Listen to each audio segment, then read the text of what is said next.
আজ আমাদের শিলিগুড়িতে মারাত্মক কিন্তু রোদ দিয়েছে। এত গরম করেছে আজ মনে হচ্ছে মানুষগুলো বাইরে বেরোলে পুরো পাঁপড় হয়ে যাবে। তাই দেখো ছাদের মধ্যে জল দিয়ে পুরো ছাদকে ভিজানো হচ্ছে, তাই জন্য আর কি জল পড়ছে। আর ঘুম থেকে উঠে কিন্তু আমার স্নান পুজো সব কমপ্লিট। তারপরে দেখো চলে এসেছি রান্নাঘরে। বাবুর সকালে স্কুলে টিফিন বানাচ্ছি। বলছে মা আজকে নাকি চাউমিন খাবে। তাই কদিন থেকে নিরামিষ খাওয়া দাওয়া শুরু করে দিয়েছি। তোমার দাদাভাই আজ যাবে বাবাধাম। আর বাবুকে তো চাউমিন খাইয়ে টিফিন দিয়ে পাঠিয়ে দিয়েছি স্কুলে। আর এইদিকে দেখো আমি কিন্তু মুগ ডালটা ভাজছি, যেহেতু খিচুড়ি বানাবো। আর দেখো এদিকে তো আমার মুখটা পুরো গোল, আর এদিকে আমার গাল ফুলে যায় মাঝে মাঝে, জানি না কেন। আরও কিন্তু আমি গোল মটল হয়ে গেছি। আর প্রচণ্ড গরম করেছে, রান্নাঘরে কিন্তু দাঁড়াতে পারছি না, ঘেমে পুরো স্নান করে নিচ্ছি।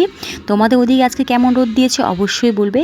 আর এইদিকে দেখো আমি আতপ চালটা কিন্তু ভিজতে দিয়েছি। সব রকম সবজি দিয়ে প্রেসারে কিন্তু সিটি মেরে তারপরে কিন্তু খিচুড়িটাকে আমি ছোঁক দিয়েছি। আর হ্যাঁ, আমি কিন্তু খিচুড়ি খেতে ভীষণ ভালোবাসি। তোমরা কারা খিচুড়ি খেতে ভালোবাসো অবশ্যই জানাবে।